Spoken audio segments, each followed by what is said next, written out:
Hola amigos, ¿sabían que casi el 80% de las personas que ven mis videos no están suscritas? Si estás disfrutando del contenido, considera suscribirte al canal. De verdad ayuda muchísimo. Tampoco olvides dejar un like y compartir tus pensamientos en los comentarios. Tu apoyo no solo ayuda al crecimiento del canal, sino que también permite que estas historias lleguen a más personas. Gracias por estar aquí. Por cierto, ¿desde dónde estás viendo? Cuéntamelo en los comentarios. Siempre quise ser periodista, o al menos eso creía. Lo que relato a continuación es la versión condensada de un proyecto que inicié en mis estudios y nunca terminé. La verdad es que, si lo hubiera presentado en su momento, pocos me habrían creído. Al comenzar, sentí que había encontrado la historia de mi vida. Después de incontables horas de intensa investigación y de recorrer los rincones olvidados de Internet, descubrí algo que merecía ser contado. En un remoto pueblo de Oaxaca, enclavado entre colinas brumosas y viejos bosques de encinos, se conservaba una antigua tradición en honor a Xicomecoatl, la diosa de la fertilidad y de la cosecha. Para mí, fue una suerte indescriptible saber que, en pocos meses, se celebraría el Festival Sagrado de Xicomecoatl, un ritual de 7 días para honrarla. Exactamente el tiempo que necesitaba para armar un pequeño equipo de filmación y planificar el viaje. Me puse en contacto con un intermediario local, don Diego, un hombre de mediana edad, reconocido por su sabiduría sobre las antiguas costumbres del campo. En un breve correo me escribió: «Querida Claudia, si estás segura de que deseas escribir un reportaje sobre nuestro pueblo, te ayudaré, pero hay reglas inamovibles. Nuestra devoción a Xicomecoatl es sagrada. Cualquier infracción de nuestras normas se considera una grave ofensa a la diosa, lo que podría poner en riesgo no solo tu estadía, sino tu vida. Solo pedimos un respeto absoluto hacia nuestras tradiciones. Así, el Festival Sagrado se convertirá en una experiencia inolvidable para ti y tu equipo. Si decides continuar, te enviaré todos los detalles sobre las normas y el alojamiento.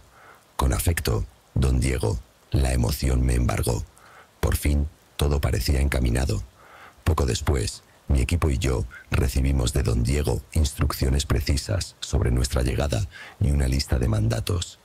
Además de las reglas comunes: no robar, no agredir, no irrumpir en casas ajenas, había una norma inapelable.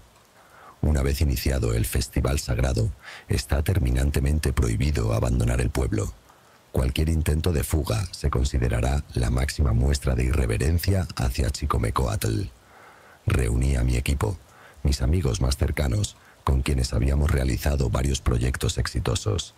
Estaba Raúl, nuestro experimentado camarógrafo; Beatriz, fotógrafa y encargada de las notas; Jacobo, quien se ocupaba del montaje y la edición; y yo, Claudia, la reportera principal, responsable de los textos, entrevistas y presentaciones en cámara. Reenvié a todos el correo de don Diego, la lista de mandatos y mis investigaciones adicionales. Días después, abordamos un avión que nos llevó directamente a la ciudad de Oaxaca, desde donde partiríamos hacia el corazón del campo. «Esto va a ser increíble. Nunca había visto una región tan auténtica», comentó Beatriz en el avión. «Tenemos algunas horas libres hasta que don Diego nos recoja mañana por la tarde. Quizás exploremos un poco la ciudad», añadí. «¿Don Diego?», preguntó Raúl con cierto escepticismo. «Es nuestro contacto. ¿No leyeron el correo que les mandé? Es fundamental». «Tranquilos, lo revisaré a fondo esta noche», murmuró Raúl. «Realmente deben hacerlo. Aquí se toman las tradiciones con absoluta seriedad», insistió Jacobo.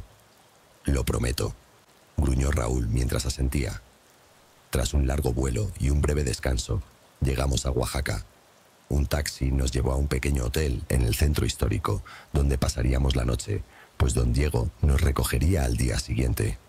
Aprovechamos para recorrer la ciudad. Entre callejones y plazas, compramos algunos recuerdos y disfrutamos de la vibrante vida nocturna. En una cantina rústica, advertí a mi equipo: «Amigos, sin excesos. Mañana nos espera un día duro».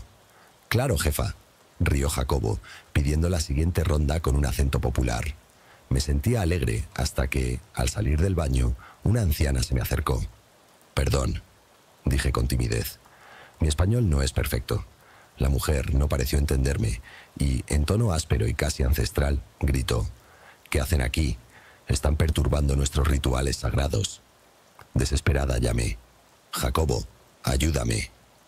Jacobo, captando algunas palabras en el acento de la región, intentó mediar, pero la mujer se enfureció aún más. Finalmente, puso una mano en mi hombro y, sin perder tiempo, nos condujo al hotel. «Adiós», dijo al salir. «¿Qué quiso decir eso?», pregunté, atónita. «La llaman la vieja del pueblo. Dicen que está un poco loca, solo quería advertirnos», explicó Jacobo. Quise saber más, pero Jacobo insistió en que era mejor descansar. Así, pese a las 1000 preguntas en mi mente, nos fuimos a dormir. A la mañana siguiente, muy temprano, empacamos el equipo y nos dirigimos al punto de encuentro indicado por don Diego. Caminábamos por una polvorienta carretera rural cuando Raúl susurró: «¿Están seguros de que esto es real?». «Sin duda, es el ejemplo más auténtico de un antiguo rito indígena», respondí. De repente, se detuvo un pequeño camión azul en una esquina de la vía. De la cabina salió un hombre mayor que gritó: «Buenos días. Ustedes deben ser Claudia, ¿no es así?». «Sí, exactamente», contesté. «Qué gusto conocerlos. Para quienes aún no lo saben, me llamo Don Diego». Nos presentamos y, tras algún comentario en un español arcaico que arrancó una sonrisa a Jacobo, le pregunté: «¿Cuánto tardará el trayecto?». «3, quizá 4 horas. Espero que estén listos para caminar, pues de aquí en adelante iremos a pie», explicó don Diego. Durante el viaje se entabló una animada conversación. Noté que los pobladores combinaban expresiones antiguas y modernas, un eco de tiempos remotos. Al llegar, el vehículo se detuvo en un campo solitario que me hizo sentir extrañamente inquieta. «¿Dónde queda el pueblo?», inquirió Beatriz preocupada. «Arriba, por un estrecho sendero. Aquí no se admiten autos. A partir de este punto, deben continuar a pie», respondió don Diego.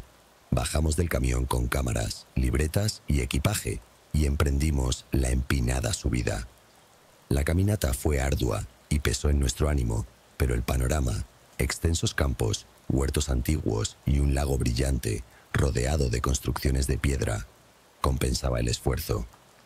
Beatriz tomó innumerables fotos y Raúl filmaba la majestuosa escena. «Aquí comienza nuestro reportaje», dije, pasando nerviosamente la mano por mi cabello, mientras Raúl me entregaba el micrófono y contaba en voz alta: «Este paisaje, cargado de leyendas, es hogar de un pequeño pueblo olvidado, donde la vida transcurre como si la modernidad nunca hubiera llegado. Los habitantes nos han permitido participar en su mítico festival sagrado en honor a Chicomecoatl, la diosa que vela por la cosecha y el destino de la comunidad. Pueden ver cómo las familias se preparan con devoción para la festividad. Entramos al bullicioso pueblo, donde ya se congregaban numerosos vecinos. Las mujeres vestían largos vestidos blancos y los hombres lucían coloridas túnicas tradicionales. Beatriz aprovechó cada instante para retratar a quienes cabalgaban orgullosos a lomos de sus viejos caballos, mirando al cielo como en señal de esperanza. «Aquí no hay electricidad, solo el parpadeo de velas», explicó don Diego, mientras nos guiaba a una humilde posada que funcionaba como casa de huéspedes. «Menos mal que trajimos baterías», susurró Raúl. «Vengan, les mostraré dónde pasarán la noche», continuó, llevándonos a una sencilla casita donde una anciana de sonrisa cálida nos esperaba. Los hombres se alojaron en una sala común, mientras Beatriz y yo compartimos otro cuarto. La anciana, que se presentó como doña Carmen, nos entregó 2 vestidos blancos y dijo en voz suave: «Me llamo Carmen. Durante estos días, las mujeres visten de blanco para honrar a la hija perdida de Chicomecoatl, símbolo de pureza y del espíritu inquebrantable de nuestros ancestros». Beatriz y yo asentimos, nos vestimos rápidamente y nos reunimos en el salón común. «Bonitos atuendos», comentó Raúl mientras ajustaba sus equipos.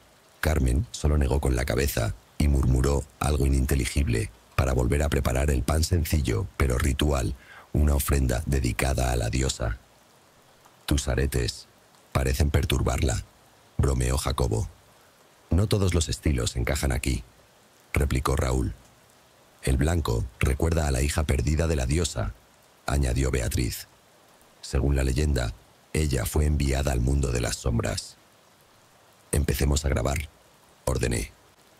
Documentamos en breves segmentos el recorrido por la casa de Carmen y salimos nuevamente al pueblo.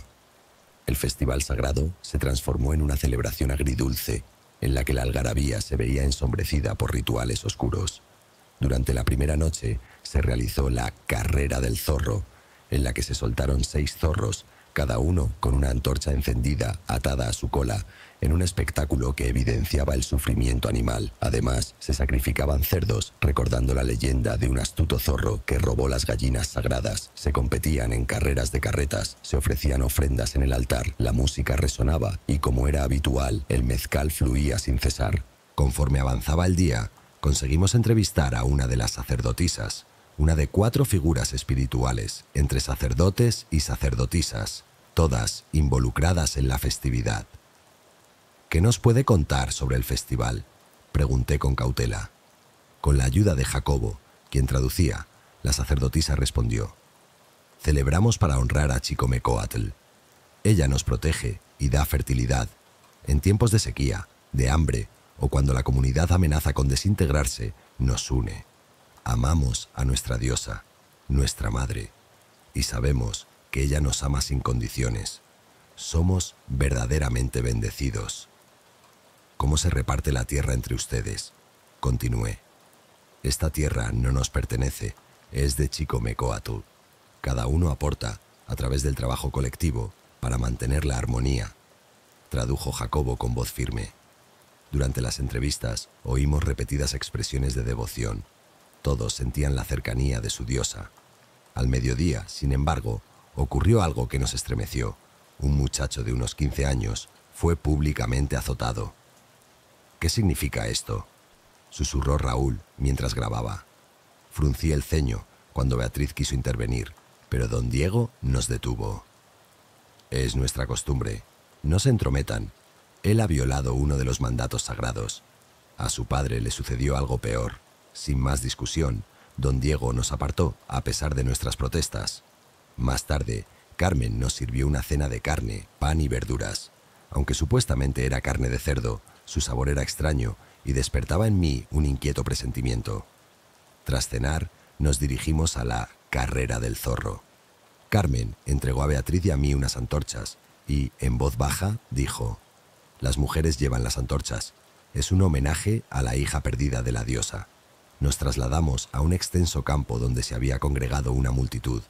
Gracias a nuestra labor, ocupábamos la primera fila. Al borde del campo, 6 zorros con antorchas en la cola evidenciaban un dolor palpable. ¿No es una crueldad hacia los animales?, preguntó Beatriz mientras tomaba una foto. Es una antigua tradición, respondió don Diego con frialdad. Pues en estos pueblos se celebran rituales así, añadió Raúl, filmando la escena. Esto es la Carrera del Zorro, expliqué ante la cámara. Un rito que recuerda el episodio en el que un zorro robó las sagradas gallinas. Un joven campesino intentó castigarlo, incendiándolo, pero el zorro escapó, herido y furioso. Así honramos ese oscuro capítulo de nuestra historia.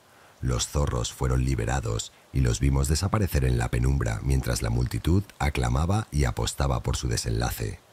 La noche siguió entre música, baile, abundante mezcal y antojitos.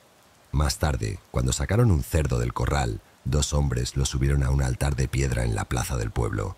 El animal se resistía, como si intuyera su destino, hasta que un sacerdote le cortó la garganta de un tajo preciso. Un chillido agudo inundó el ambiente y Beatriz apartó la mirada. Después, los pobladores formaron filas para presentar sus ofrendas. Incluso Carmen depositó su pan ritual. ¿Captaron todo?, pregunté a Raúl, que seguía grabando. Sí, murmuró. Miré hacia un granero de madera en la lejanía, de donde se escuchaban, entre los lamentos del sacrificio, sonidos casi humanos. A la mañana siguiente desperté más tarde de lo previsto, lo cual agradecí, pues aún conservaba vívidos recuerdos. Tras vestirme con otra túnica blanca, me reuní con Beatriz y Jacobo en la sala común. Carmen nos había preparado un sencillo desayuno de huevos, pan y fruta fresca. Por favor, dale las gracias a Carmen de mi parte, Jacobo, dije adormilada. Jacobo tradujo mis palabras y Carmen nos sonrió suavemente. Anoche obtuvimos grabaciones excelentes, comentó Raúl, revisando su equipo. Espero que hoy haya más. Dicen que habrá carreras de carretas, añadió Jacobo. Tengo ganas de ver a los caballos en acción. Quizá algo positivo después de tanto horror, dijo Beatriz con esperanza. Las carreras son tan peligrosas como las leyendas de las que se ven en las películas, así que estén alerta, advirtió Raúl. No seamos pesimistas, respondí. Debemos llevar la verdad a la luz. Yo puedo con esto, afirmó Beatriz mientras Raúl refunfuñaba. Salimos nuevamente de la posada para documentar los sucesos del día. Al final de la tarde, cuando comenzaban las carreras de carretas, nos congregamos en el campo. Raúl inició la cuenta regresiva. Hoy, en el segundo día del festival sagrado, se disputarán las carreras. Se siente la tensión en el aire, ya se hacen apuestas mientras se reparten bebidas y se comparten platillos. Un festival de alegría, pese a sus oscuros orígenes. Luego, entrevistamos a varios participantes. El primero fue un hombre mayor, seguro de sí mismo. Dejen atrás a los jóvenes. La experiencia y la destreza son lo que cuenta. Estoy seguro de que ganaré. Un participante joven replicó: es mi primera carrera. He entrenado todo el año. Aunque quizá no gane, espero quedar entre los primeros para que todo mi esfuerzo no haya sido en vano. Filmamos la carrera desde la primera fila. Al inicio, las carretas avanzaban despacio para presentar a los competidores, pero en la segunda vuelta, la carreta de un joven se salió de control. Logró evitar un choque por poco y, cojeando, abandonó la pista mientras la multitud observaba horrorizada. El ganador quedó en el anonimato y el hombre mayor se aseguró apenas del segundo lugar. La segunda noche se asemejó a la primera: bailes desenfrenados, música estruendosa, abundante bebida y otro sacrificio ritual. En esta ocasión se ofrecía un cerdo preñado y, como de costumbre, las ofrendas se depositaban en el altar. En ese momento, envié a Beatriz y a Jacobo a recabar más entrevistas, mientras Raúl seguía filmando y yo tomaba notas. Al reencontrarme con Raúl, lo vi visiblemente alterado. Este pueblo no está tan mal, ¿no creen?, balbuceó, apoyándose en un altar mientras mordía algunas frutas destinadas como ofrenda. ¿Qué quieres decir? Debes informar, no celebrar, le recriminé. Tranquila, es como anoche, que me perderé, murmuró. Negué con la cabeza y ordené: regresa a la posada. No me digas qué hacer, replicó Raúl, entregándome su cámara. Toma, yo bajo. Siempre actúas así cuando estás alterado, le dije. Por favor, mantén la profesionalidad. Mira, una muchacha me acaba de guiñarme un ojo. Debo atenderla un momento. Rió mientras se alejaba. Preocupada, busqué a Jacobo y lo encontré entrevistando a algunos ancianos del pueblo. Jacobo, ayúdame. ¿Qué hacemos ahora? Raúl ha perdido el control, exclamé con angustia. No es mi culpa, es un adulto. No somos ni niñeras, respondió mirando a lo lejos. No lo sé, admití. De repente, Jacobo señaló hacia el altar. Raúl se apoyaba en él, devorando frutas ofrecidas como sacrificio. Parecía que todo el pueblo lo había notado. De pronto, la muchedumbre enmudeció y un sacerdote gritó: ¡corran! El pánico se desató. Las flechas silbaban en el aire y sentí una que rozó mi costado. Detrás, oí el grito desesperado de Beatriz cuando una flecha le impactó la pierna. Antes de poder alcanzarla, Jacobo me tomó de la mano y me arrastró con todas sus fuerzas. «No podemos volver atrás, o moriremos», gritó, mientras veía impotente a Beatriz caer al suelo, con un líquido verdoso recorriéndole la pierna. «Rápido, sigan», exclamó don Diego, mientras yo sentía un dolor agudo en mi brazo por otra flecha. «Solo un poco más», insistió Jacobo. Finalmente, llegamos a un claro, aparentemente alejados de nuestros perseguidores. Las flechas seguían surcando el aire a lo lejos, pero habíamos escapado. Poco después, nos encontrábamos en el vehículo de don Diego, quien arrancó y cerró las puertas tras nosotros. «¿Y Beatriz?», solloqué. «Ella ha bebido el brebaje. Su destino, al igual que el de Raúl, está sellado», dijo don Diego con voz sombría. «¿Veneno?», preguntó Jacobo. Don Diego calló, encendió el motor y partió. Un veneno cruel, implacable, murmuré, desesperada. De vuelta en la civilización, denunciamos lo ocurrido a la policía local. Aunque marcamos en un mapa la ubicación secreta del pueblo, era como si éste se hubiera desvanecido. Nos miraron con recelo, pero sin pruebas concretas. Nos dejaron ir. Hasta hoy, Beatriz y Raúl son considerados desaparecidos. Jacobo y yo tomamos el siguiente vuelo de regreso. Don Diego se marchó rumbo a la Ciudad de México y desde entonces no he vuelto a saber de él. Jacobo y yo aún guardamos silencio sobre lo vivido en el bosque. Es mejor no hablar del asunto. La imagen de la transformación monstruosa de Raúl sigue grabada en mi mente y el recuerdo trágico de Beatriz parte mi corazón. La pesadilla me persigue sin tregua. Ojalá nunca hubiera descubierto ese remoto lugar, pero hay cosas que no se pueden deshacer. Mientras aferrarme al pasado no me brinda consuelo, enfrentar otro día en ese pueblo maldito resulta un destino aún más terrible. Cada vez que llega esta época del año, mis pesadillas nocturnas regresan.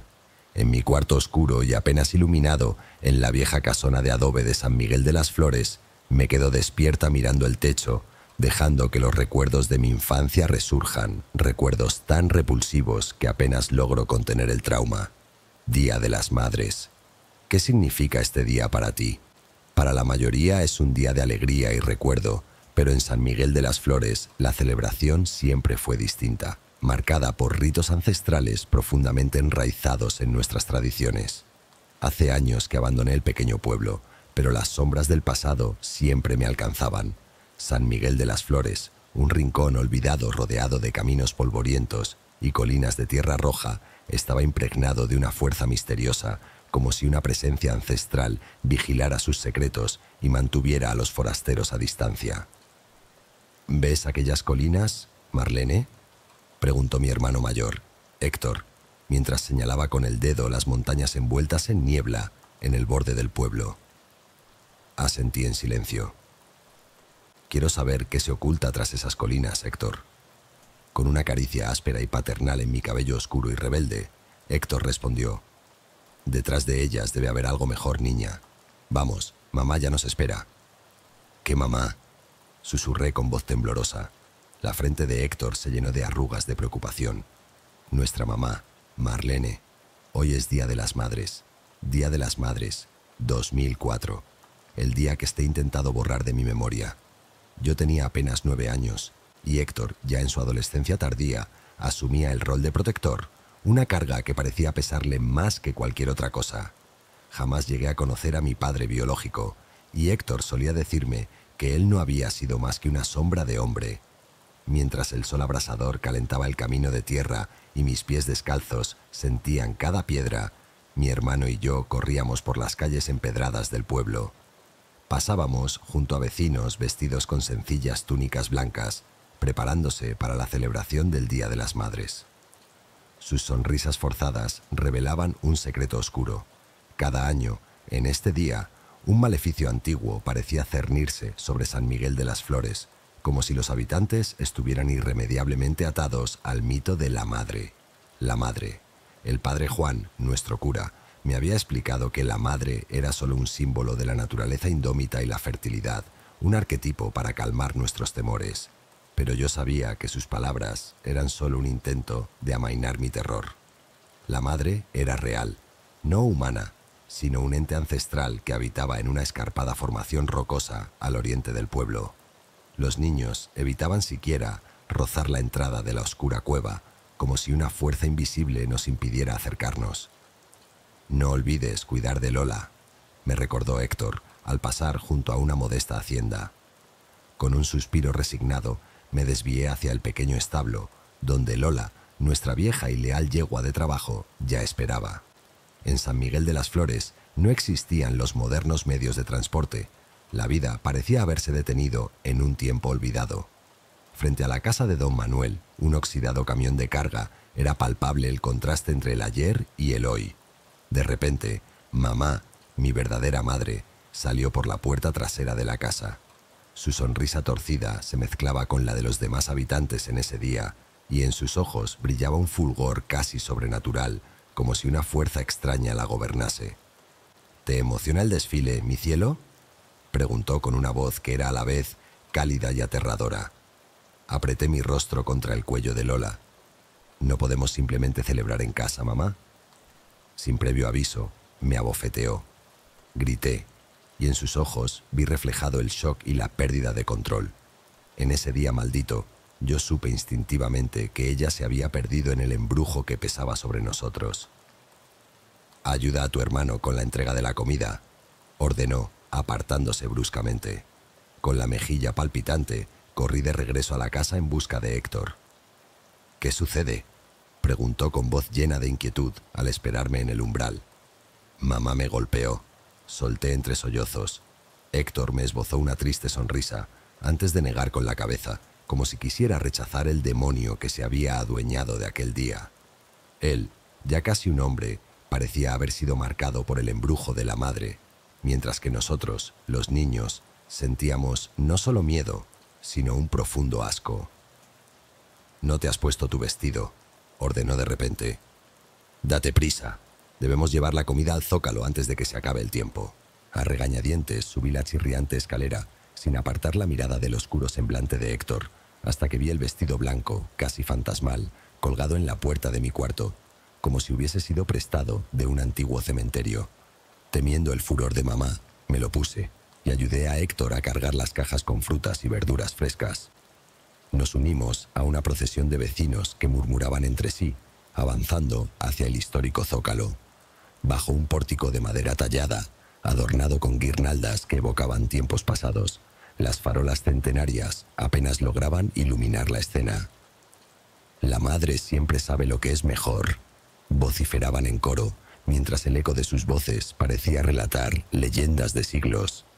Me abrí paso tímidamente entre mis compañeros, dejando que el monótono estribillo se adentrara en mi mente, como una maldición sin fin. Mientras hablaba con Bruno, uno de mis amigos más cercanos, su madre se acercó con una efusividad casi teatral. «Feliz Día de las Madres, Marlene», exclamó, rebosante de júbilo. Forcé una sonrisa. «Feliz Día de las Madres, señora Mares. Tú y Bruno formaríais una pareja divina. ¿Has considerado mi propuesta?», dijo casi en tono de broma dramática. Tragué saliva. «No ahora, mamá», refunfuñó Bruno, retirándose ligeramente. «Ser exigente no es virtud divina, Bruno», reprendió ella con dureza. «Los años pasan volando. 16 es una edad crucial. Imagina, un joven podría casarse con la dulce Marlene Sánchez. Todo se encaja en el ciclo de la vida, en el ciclo de la madre.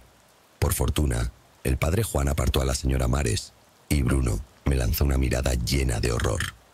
«Marlene, yo...», empezó, pero yo lo interrumpí, avergonzada. «Está bien, mamá es peor. Nuestros padres actúan de forma extraña en este día», suspiró Tina, otra amiga. «Quizás se deba a la antigua tradición de elección». «Chist», advirtió Bruno con voz severa. «El año pasado eligieron a la mamá de Joaquín, y él ya venía en camino». Joaquín bajó la mirada y su padre, normalmente afable, lo condujo hacia nosotros con una inexplicable rigidez. Joaquín, que apenas había hablado en el último ciclo escolar, murmuró: «Hola a todos». «Hola, Joaquín», respondí con timidez.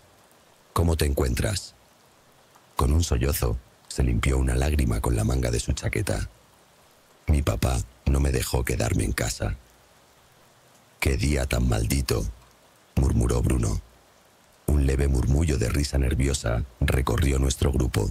En ese instante nos sentimos como si hubiéramos escapado, momentáneamente, del embrujo que parecía envolver a todos. De pronto, el alcalde Ramírez irrumpió en la escena. Un aplauso para las madres de San Miguel de las Flores.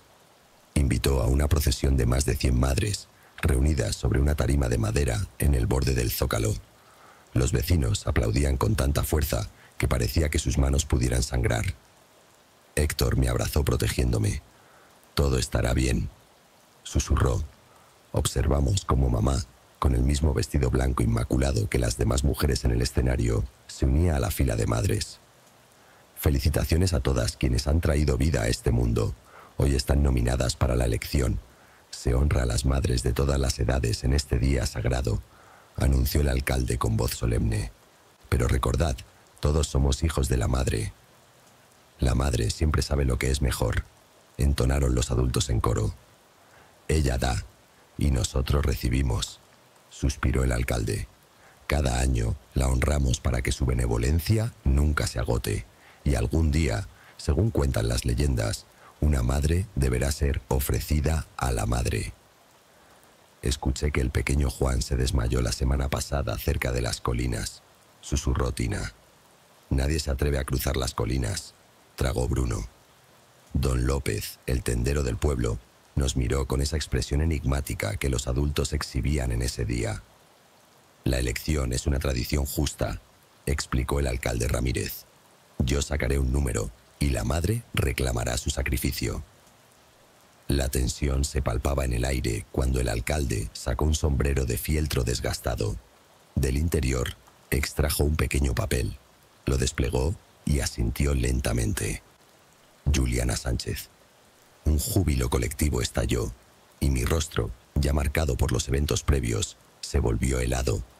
Héctor me apretó con fuerza mientras yo sollozaba a gritos. «No, mamá», clamé desesperada. «Héctor, no la dejes ir». Pero al mirar los ojos de mi hermano, vi en ellos una sonrisa siniestra, casi diabólica. Sus lágrimas revelaban un conflicto interno y su semblante hablaba de una perturbadora alegría. «La madre siempre sabe lo que es mejor», murmuró Héctor con voz casi mecánica. Bruno trató de detenerme cuando corrí hacia mamá, pero ya era demasiado tarde. La muchedumbre la levantó y Héctor se unió a ella de forma casi automática. Verlo integrarse tan plenamente en ese frenesí colectivo me llenó de una tristeza inconmensurable y de un miedo indescriptible.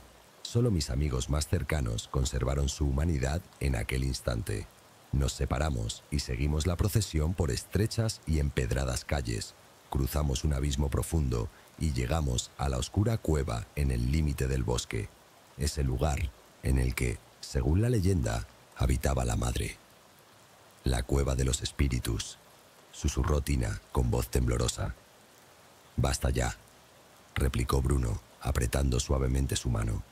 Joaquín, el único que parecía comprender mi dolor, posó su mano en mi hombro con ternura. «Lo siento, Marlene. De verdad lo siento». No pude responder. Solo observé cómo se llevaban a mamá con cuidado hacia la entrada de la cueva. Sin despedirse, tomó su lugar entre los vecinos hipnotizados, cuyos cánticos sombríos se desvanecieron en la penumbra hasta que ella desapareció. La madre siempre sabe lo que es mejor.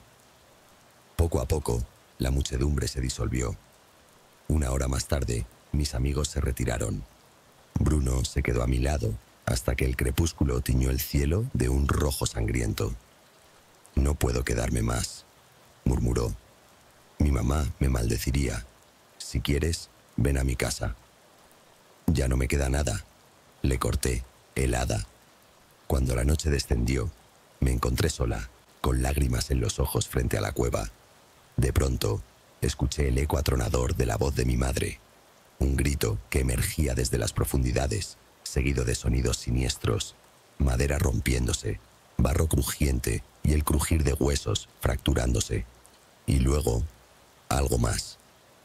«Te veo», grité, y ese susurro fantasmal se deslizó directamente a mi oído. Al girar la cabeza, no vi a nadie. La voz sonaba como la de una mujer ronca, pero no era humana ni terrenal. Era la madre. Lo supe. Y al volver mi mirada hacia la entrada de la cueva, distinguí algo que me sumió en un terror infinito. Un par de ojos en la negrura total, dos esferas frías y blancas, con pupilas desvaídas, como si marcaran una maldición ancestral. Grité de nuevo, pero la voz de la madre me habló enseguida. «Corre, niña, la madre devora». Corrí sin mirar atrás hasta que mi voz se apagó. Al llegar a casa, encontré a Héctor sentado en la penumbra de la cocina. Su rostro exhibía una sonrisa perturbadora, mientras lágrimas surcaban sus mejillas. «Héctor, mamá se fue», sollocé. Él levantó la mirada lentamente con esa sonrisa casi mecánica aferrada a sus labios, y me mostró con mano temblorosa un papel arrugado. En ese instante parecía librar una batalla contra el embrujo de la madre. Me acerqué y leí las palabras que había escrito. Lleva a Lola más allá de las colinas, asegura su freno. Ella no debe desfallecer. No me iré sin ti, grité desesperada. Pero Héctor continuó escribiendo, mientras su sonrisa siniestra se hundía aún más en la oscuridad, una prueba muda de que él ya había sucumbido a la madre. Para él era demasiado tarde, pero para mí aún parecía existir una última salida. Corrí de casa en casa, buscando a quién confiar mi plan de fuga. Uno a uno se negaron horrorizados, incluso Bruno. Con voz temblorosa, él murmuró: «Ay, Marlene, la vida no mejora al otro lado de las colinas. La madre siempre sabe lo que es mejor». Y cuando él también intentó sujetar mi brazo, comprendí que ninguno de nosotros podía escapar del embrujo, sin importar la edad. Me liberé de su agarre, corrí de vuelta y me subí al lomo de Lola. «Anda, mi niña», murmuré, mientras Lola trotaba por el polvoriento camino de San Miguel de las Flores. Al llegar a las colinas, quizá me desmayé, pero tú no puedes rendirte. Llévame lejos de aquí. Espero que Héctor tuviera razón. Mientras Lola avanzaba sin detenerse, el mundo a mi alrededor se desvanecía, los colores se mezclaban y la luna parecía dividirse en dos orbes brillantes, como los ojos de la madre que me observaban sin cesar. Grité mientras mi conciencia se desvanecía y todo se tornaba negro. Cuando volví en mí, yacía sobre Lola en un lugar extraño, casi futurista. Autos modernos se alineaban en entradas impecables y los primeros rayos del sol hacían brillar las fachadas de cristal de las tiendas. La policía local deseaba interrogar a la misteriosa jinete que había llegado al pueblo a caballo, pero jamás volvías a hablar de lo sucedido. Terminé en un hogar para niños huérfanos, sometiéndome a años de terapia, mientras poco a poco me acostumbraba a este mundo moderno. Ahora entiendo por qué San Miguel de las Flores es olvidado por los forasteros. La madre mantiene a la gente alejada, encierra sus pensamientos y los somete a su embrujo. Pero ella no necesita magia para desterrarme. Ruego fervientemente que ya me haya olvidado. Sin embargo, a veces, cuando la luna brilla especialmente en el firmamento, juro haber vislumbrado en las sombras un par de ojos que destellan con un fulgor siniestro. Cuando tenía 17 años, en nuestro pequeño estado de México, azotó una sequía implacable. Durante semanas no cayó ni una gota y el sol quemaba con temperaturas récord. La hierba se secaba, la tierra se endurecía y los arroyos se volvían ríos de barro. El lago del pueblo, conocido como Lago Xolalpan, se retiró casi 6 metros de su orilla habitual, dejando al descubierto tierra agrietada, ramas blanqueadas y un ambiente de abandono. Pero lo que nadie en el pueblo se atrevía a comentar era que aquella ola de calor traía consigo un presagio oscuro, recordándome el verano en que sucedió lo que ocurrió en el molino de Andrade. Aquel verano parecía prometer un nuevo comienzo. Mis amigos y yo habíamos terminado la preparatoria y planeábamos estudiar juntos en la universidad que iniciaría en otoño. Éramos un grupo inseparable.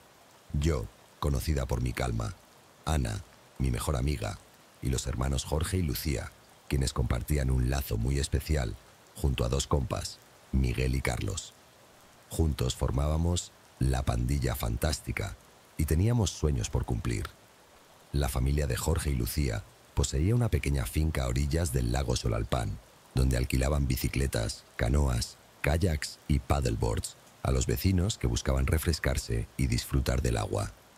Además, contaban con un negocio de artículos para excursiones y pesca y administraban unas cabañas rústicas en el bosque cercano. Ese verano, debido al calor insoportable, el negocio se desplomó, así que aprovechamos el tiempo para jugar con el equipo sin alquilar y pasar noches en las cabañas desiertas. En una de esas veladas, por casualidad, descubrimos los secretos de aquel pueblo sumergido. No era ningún secreto que existiera un pueblo bajo el lago. Cuando se construyó el lago Xolalpan a inicios del siglo XX, se planeó una presa para generar energía, abastecer de luz a las zonas rurales y crear un reservorio de emergencia para la gran ciudad a unos 120 kilómetros de distancia.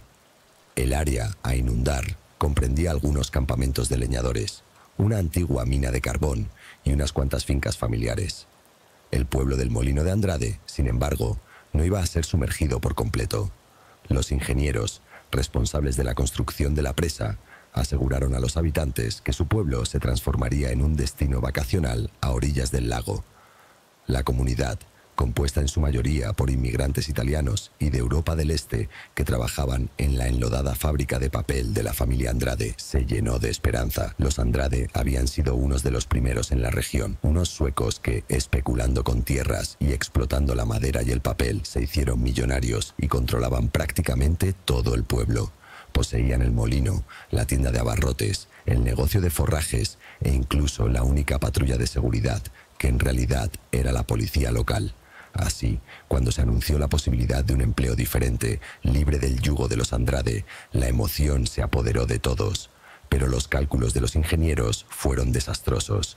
Cuando la presa se completó y el agua comenzó a subir, quedó claro que el Molino de Andrade no se convertiría en un pintoresco destino lacustre.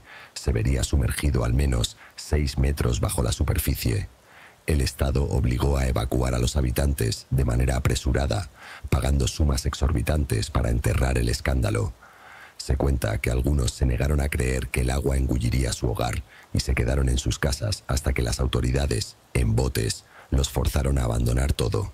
El caos reinó y se omitieron todos los preparativos habituales, como el traslado de edificios históricos o la exhumación de tumbas. Cuando el lago alcanzó su nivel máximo, lo único que quedaba de aquel pueblo eran las chimeneas de la fábrica de papel y la torre de la iglesia, emergiendo del agua como un lúgubre recordatorio. 2 de las 3 chimeneas se habían derrumbado en los casi 80 años transcurridos desde la inundación y la torre parecía a punto de sucumbir al tiempo. El lago fue rebautizado en honor a la región de origen de los Andrade y la vida siguió su curso. Se podría pensar que un pueblo sumergido, parcialmente visible entre las aguas, sería un destino ideal para una aventura veraniega, pero algo mantenía a la gente alejada. Rumores decían que en la zona del lago alrededor del antiguo molino habitaba una fuerza malévola. A veces, quien se aventuraba allí volvía con relatos desquiciados. Un hombre afirmaba haber visto una bandada de aves volar frenéticamente alrededor de la torre, sumergirse en el agua y desaparecer. Un guardabosques, montado en su caballo, contó cómo el animal, en un extraño arrebato, se lanzó al lago y se ahogó. La historia más aterradora fue la de 3 cazadores que, en busca de un lugar remoto para cazar venados, fueron encontrados días después. Uno de ellos había disparado a los otros 2 y luego, en un acto desesperado, había dirigido su arma contra sí mismo. Claramente, algo en esa parte del lago no estaba bien. Y siendo jóvenes de 17 y 18 años, con demasiado tiempo libre, decidimos investigar. Un viernes a comienzos de agosto, Miguel, Carlos, Jorge, Lucía y yo empacamos equipo de campamento ligero, una hielera con comida y una caja de cerveza que el hermano mayor de Miguel había prestado. Cargamos unas canoas de la finca y nos dirigimos al lago rumbo al Molino de Andrade. Aunque el nivel del agua era bajo, la parte central aún permitía la navegación. El lago era inmenso, largo, angosto y retorcido, con muchas ensenadas, islotes y recodos propios de un cuerpo de agua artificial. Existía, técnicamente, un sendero que circunvalaba el lago formando un circuito de 32 kilómetros, aunque pocos lo recorrían. El Molino de Andrade se encontraba en el extremo oeste, aislado del mundo. No había caminos que llegaran hasta allí, solo se podía acceder estacionando y caminando o navegando en bote. Con calma remamos hacia el oeste. Hicimos una pausa de 2 horas al mediodía y, tras nadar en el calor abrasador, avanzamos lentamente. Cerca de las 18 horas, al rodear una península, vimos por primera vez el pueblo. Nos impactó lo que vimos. Esperábamos encontrar restos dispersos del antiguo molino debido al bajo nivel del agua, pero el pueblo entero estaba desvelado. La mayoría de las construcciones se habían desmoronado y estaban cubiertas por una espesa capa de barro endurecido, aunque se podían distinguir escalinatas que indicaban dónde debieron haber estado las casas de madera. Con cautela, notamos que en ciertos puntos se revelaban sótanos o cimientos revestidos de piedra, ahora expuestos al aire libre. Entre las ruinas destacó una casa construida en piedra, aparentemente en mejor estado. Subimos y exploramos su interior. El techo, las puertas y ventanas se habían perdido, dejando el esqueleto de 4 muros. A pesar del escombro y el barro, algunos objetos personales aún se podían reconocer. Carlos halló la estructura metálica de una cama, lo que sugería que el segundo piso se había derrumbado. Jorge encontró los restos de un piano. Lucía y yo descubrimos, en un área donde el barro era menos denso, algunos enseres cotidianos. Yo encontré un pequeño espejo de mano con una parte trasera finamente tallada y un mango decorado. Lucía encontró un estuche de maquillaje que, tras algo de esfuerzo, se abrió para revelar un antiguo aplicador polvoriento y otro espejo. Jorge se acercó para ver lo que habíamos hallado y al sacar de entre la madera y los escombros lo que parecía ser un relicario, nos percatamos de que no se abría. El relicario estaba adornado con una cuerda trenzada de color marrón, un material poco habitual en joyas que conocíamos. Jorge sostuvo el relicario bajo la luz menguante cuando Miguel pasó cerca. «¡Qué asco! No puedo creer que toques eso», exclamó Miguel. Jorge lo miró incrédulo. «¿Te dan miedo esos relicarios?» «Relicarios hechos con pelo humano, sí», respondió Miguel. «Mi mamá trabaja en el museo del pueblo. Tienen una exposición de joyas y retratos elaborados con cabello de familiares o de difuntos para conservar el recuerdo de quienes se han ido. Y la verdad, me pone muy nervioso». Lucía se echó a reír y se burló de Jorge, quien se secaba frenéticamente las manos.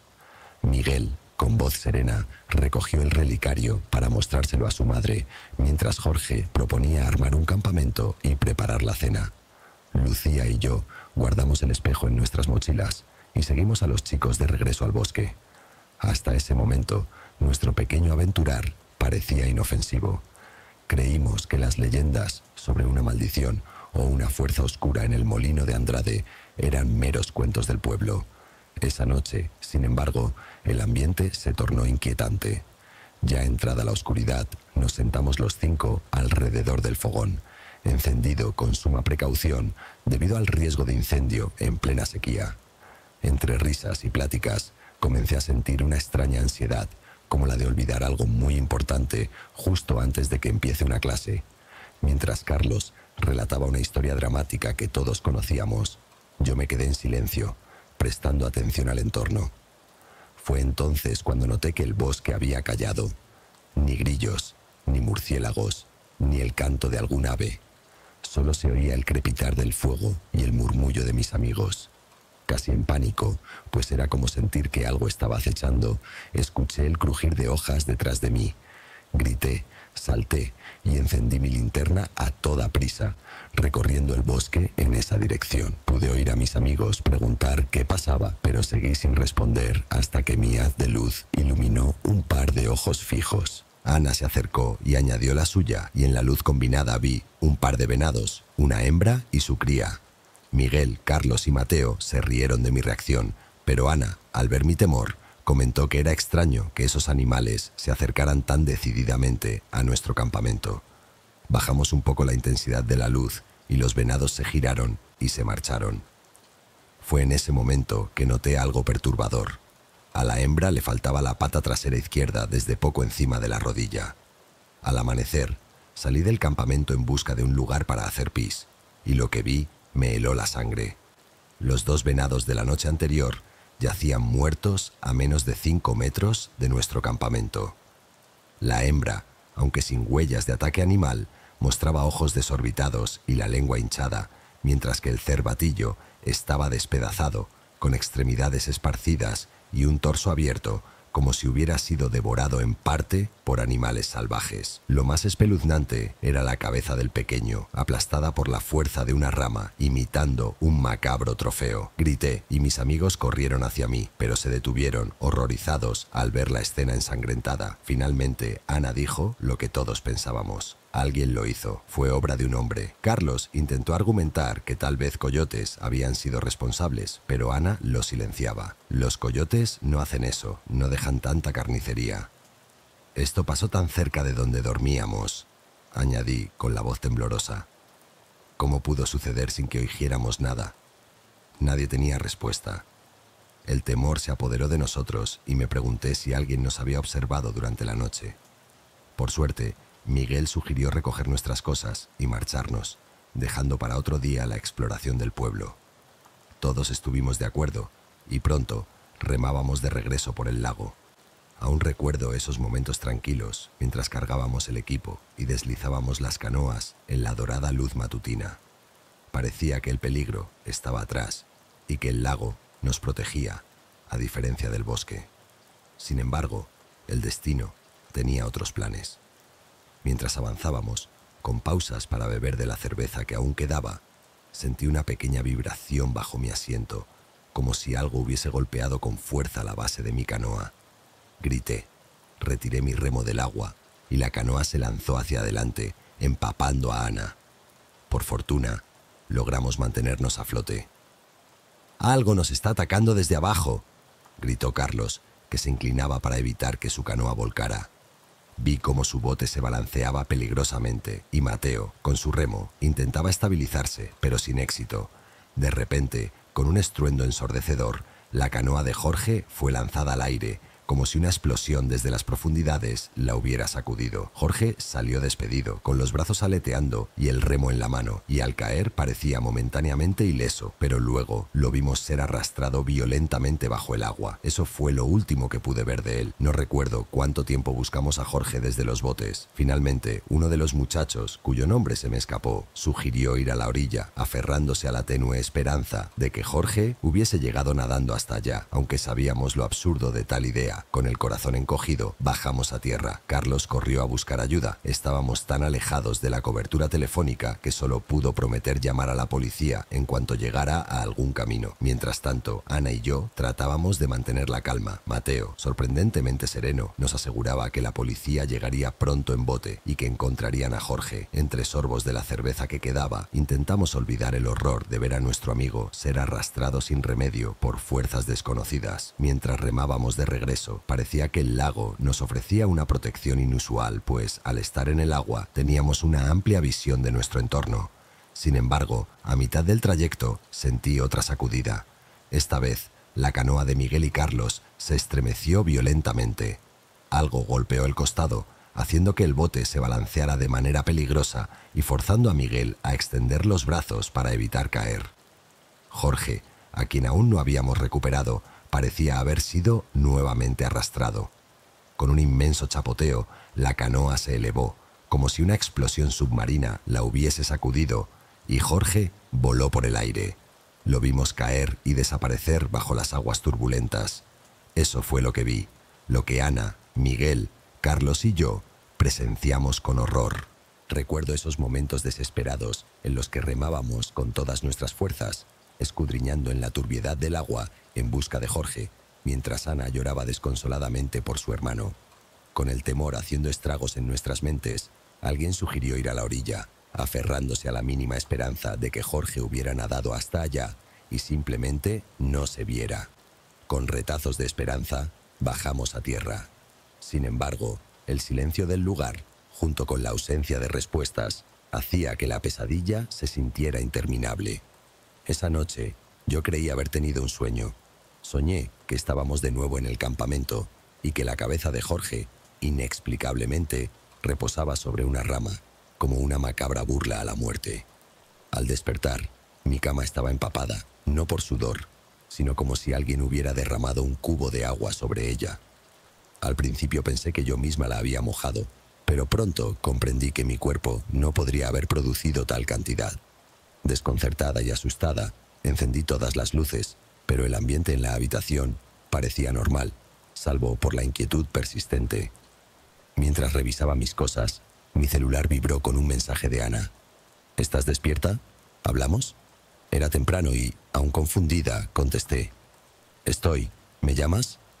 ¿Puedes venir? Es tarde. A los 20 minutos me cambié y me dirigí a la casa de Ana. Caminando por la larga entrada, pude divisar la oscura silueta del lago Solalpan detrás de su hogar. Una parte de mí se preguntaba si los padres de Ana, tras perder a su hijo, se quedarían allí o huirían. La habitación de Ana, en la planta baja, contaba con una gran ventana que permitía ver el lago, un punto de acceso a la intimidad del pueblo. Rodeé la casa y toqué la ventana. Ana la abrió de par en par y me dejó entrar sin mediar palabras. ¿Te vio alguien?, preguntó con voz temblorosa, asegurándose de que las cortinas bloquearan cualquier luz externa. ¿Quién te vio? Un hombre. Un hombre estuvo en la orilla, parado durante unos 15 minutos. Apareció justo después de que te mandé un mensaje. Ana me indicó que la acompañara afuera, pero al salir, en la oscuridad total, no pude ver nada.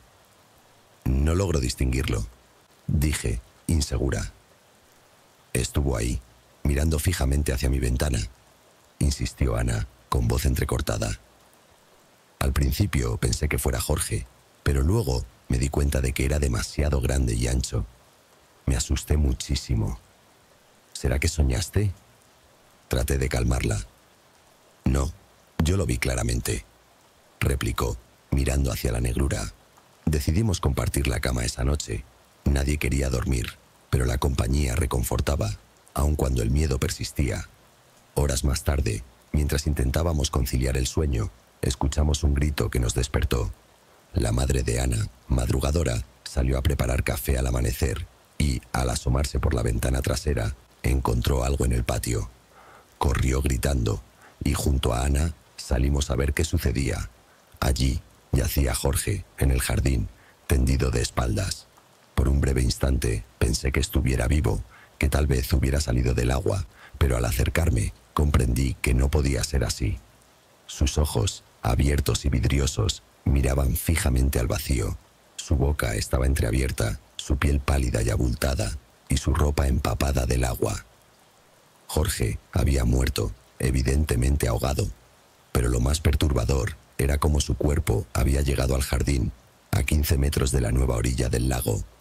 Ana, a pesar del dolor y la frustración por la respuesta fría de la policía, no mencionó nada sobre el hombre que supuestamente había estado en la orilla. Durante los días siguientes, Ana se encerró en su habitación. No quería salir, pero tampoco estar sola. Mis padres me apoyaron y me permitieron ir y venir para intentar consolarla, aunque yo misma me sentía perdida. Con el tiempo, Ana comenzó a maldecir a quien se atreviera a jugar con el destino, culpándose por no haber hecho algo cuando Jorge cayó al agua. Y en momentos de paranoia hablaba de una conspiración que unía la sequía, los ataques a las canoas, la muerte del venado e incluso al hombre en la orilla. Decía que fuerzas invisibles controlaban el clima y que algo o alguien nos había observado desde el borde del agua. Afortunadamente, con el paso de los días, jamás volvió a afirmar haber visto al hombre. Pasados 4 días desde que hallamos el cuerpo de Jorge y tras otra noche de insomnio en la que Ana veía viejas telenovelas de madrugada, los padres de Ana regresaron. Su madre, con un aire aturdido y casi fantasmagórico, me saludó en la entrada. «Hola, querida». «Hola, doña Carmen», respondí con suavidad. «Ana, vamos a la iglesia. El padre Mateo quiere hablar con la familia antes de mañana». Ana, a regañadientes, preguntó. «¿Mañana qué?» «La velación de Jorge», contestó en tono apagado. Ana se retiró a prepararse, mientras yo me quedaba en la sala, observando el auto de los Moretti alejarse lentamente.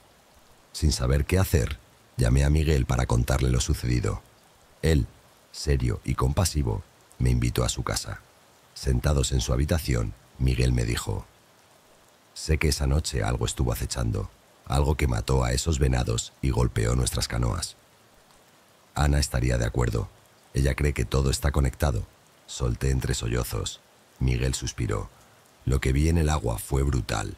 Vi cómo la canoa de Jorge fue lanzada como si una fuerza inmensa la hubiese sacudido. «Pero, ¿qué puede causar algo así?», pregunté, con voz quebrada. Miguel, con semblante serio, comentó: «No lo sé. Tal vez un animal salvaje. ¿Te imaginas un jaguar nadando y destrozando a su presa? ¿Un jaguar centenario vagando por el lago Cholalpan?», dije incrédula.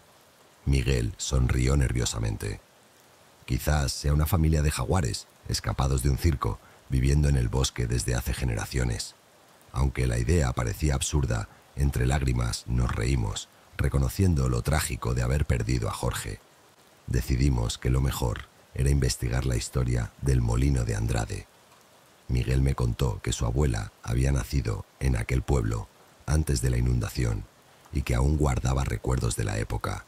Así, Fuimos a visitarla en el único asilo de nuestra localidad. El lugar, con paredes adornadas con papel tapiz de flores y cortinas intensas, parecía detenido en el tiempo. Allí conocí a doña Sofía, una mujer corpulenta de 80 años, y a la tía María, cuya fragilidad era notable, a pesar de que le faltaba la mano derecha desde el codo hacia abajo. Tras los saludos de rigor, Miguel finalmente explicó: «Doña, a mis amigos y a mí nos ocurrió algo terrible. Perdimos a nuestro amigo Jorge. Murió ahogado. El ambiente se volvió denso. Doña Sofía, de repente, se tornó severa. Siempre te dije que no te acercaras a ese lugar. Ya lo sabes». Miguel intentó disculparse, pero doña Sofía se negó a escuchar y salió furiosa. La tía María, con voz temblorosa, comenzó a relatar viejas historias del pueblo, de secretos oscuros que nadie se atrevía a mencionar. Habló de desapariciones misteriosas, accidentes encubiertos y de cómo, en tiempos pasados, la violencia y la codicia habían marcado cada rincón del pueblo. Con un susurro casi inaudible, afirmó: «Lo que habita en esas aguas es obra del mismísimo diablo». Miguel y yo salimos del asilo con más preguntas que respuestas. Mientras regresábamos, recogí en mi casa el espejo y el relicario que habíamos encontrado en el pueblo,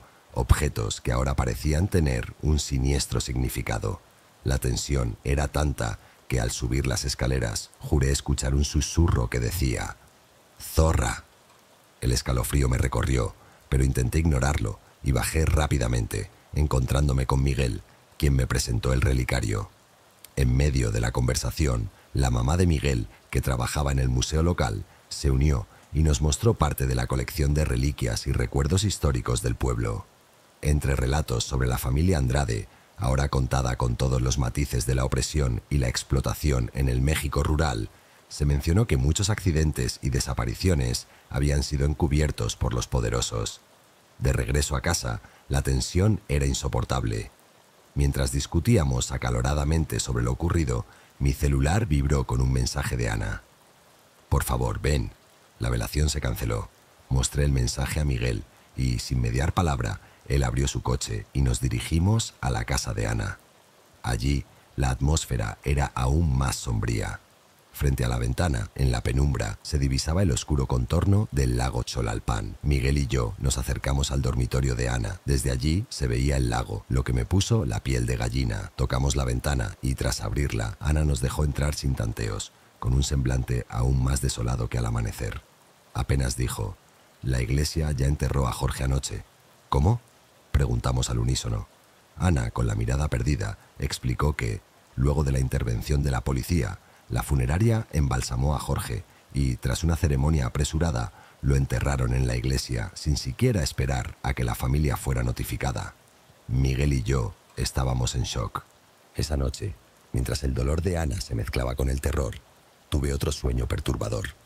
Soñé que estábamos de nuevo en el campamento y que la cabeza de Jorge, inexplicablemente, reposaba sobre una rama, como una macabra burla a la muerte.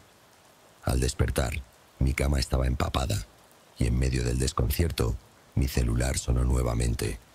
Subí a la casa de Ana para acompañarla y, en la penumbra de la habitación, notamos algo imposible.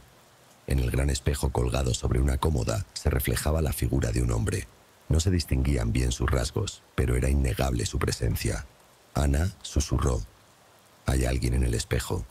Temblando, miré fijamente y pude ver un rostro pálido, con manos hinchadas y un bigote blanco, casi fantasmal. Por un momento pensé que era mi imaginación, pero la inquietud se volvió real al notar, tras unos minutos, dos huellas en el cristal. «¿Cómo era él?», preguntó Miguel, con voz queda. «No lo sé. Era muy alto, pálido, con la cara y manos hinchadas», dije, incapaz de apartar la mirada. Ana, visiblemente afectada, afirmó: «Lo vi reflejado. Era tan pálido que se distinguían sus rasgos, incluso en la oscuridad». Miguel asintió, y entre todos coincidimos que algo inexplicable nos acechaba. Decidimos que lo mejor era visitar a la tía de Miguel, pues se decía que ella conocía más de los secretos del pueblo. Con el relicario y el espejo en mano, nos dirigimos al centro cultural del municipio, donde se resguardaban documentos y recuerdos del molino de Andrade. La mamá de Miguel trabajaba allí, pero fingimos que habíamos encontrado esos objetos en el ático de mi casa, tratando de buscar pistas sobre mi supuesta bisabuela. Allí nos contaron leyendas sobre la fundación del pueblo, la explotación de los Andrade y los siniestros accidentes que marcaron la historia. Desapariciones misteriosas, cadáveres hallados en condiciones espantosas e incluso casos de personas que reaparecían de manera inexplicable.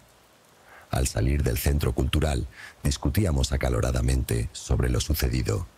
Ana, entre lágrimas, juró que descubriría al responsable de la muerte de su hermano y pondría fin a la maldición que parecía acechar el lago Xolalpan. Miguel, aunque dudoso, se comprometió a ayudarla. Nos dimos cuenta de que, a pesar de lo absurdo de algunas teorías, incluso bromeamos con que quizá una tigresa o una manada de jaguares escapados del circo rondaba por el bosque. Había algo oscuro en ese lugar. La noche siguiente, el clima empeoró. Truenos, relámpagos y un estruendo que parecía anunciar un final inminente. En medio de la tormenta, en la casa de Ana, el ambiente se volvió insoportable. Durante la madrugada, mientras tratábamos de dormir, Ana susurró: «No te muevas, alguien está en la ventana». Abrí los ojos y, con terror, miré hacia la gran ventana. Allí, por un instante, vi la figura de un hombre. Su rostro, pálido y aberrante, se apoyaba contra el cristal. Cerré los ojos con fuerza, deseando que desapareciera. Después de lo que pareció una eternidad, Ana murmuró: «Creo que se fue», pero al poco notamos dos huellas en el vidrio. Con el corazón acelerado, verificamos que, aunque el hombre se había marchado, su reflejo había quedado marcado. Esa mañana, al amanecer, salimos con el estómago revuelto y el alma encogida. No sabíamos qué hacer. El miedo nos dominaba y, aunque Miguel insistía en que debíamos descubrir la verdad sobre el molino de Andrade, yo juré no volver jamás a aquellas aguas. Sin embargo, el destino parecía tener otros planes. Horas después, mientras nos dirigíamos al asilo para visitar a la tía de Miguel, nuestra única esperanza de respuestas, el caos nos recibió. Ambulancias y personal de salud se agolpaban en la entrada. Una anciana, en estado de shock, gritaba pidiendo al padre Francisco, quien había oficiado la reciente velación. Se decía que, en un giro macabro, Jorge había sido resucitado en su ataúd. El sacerdote, horrorizado, lo encontró sentado en una silla y, tras un ritual desesperado, lo volvieron a enterrar sin esperar a que la familia reaccionara. Miguel, con los ojos llenos de ira y tristeza, murmuró: «La familia Moretti y el clero deben responder por esto». Ana, entre sollozos, exclamó: «Encontraré al culpable, cueste lo que cueste». Mientras la tía de Miguel era trasladada al hospital, juramos que, de alguna manera, descubriríamos la verdad sobre la maldad que habitaba el lago Xolalpan y el molino de Andrade. Pero en el fondo, sabíamos que ciertos secretos estaban destinados a permanecer ocultos y que quizá el mismísimo diablo se escondía en las profundidades de esas aguas. Esta es la historia de un verano en el que el calor, la sed y la desolación se entrelazaron con leyendas de maldad y tragedia, dejando una huella imborrable en nuestros corazones y en el pequeño pueblo mexicano donde el tiempo parecía haberse detenido.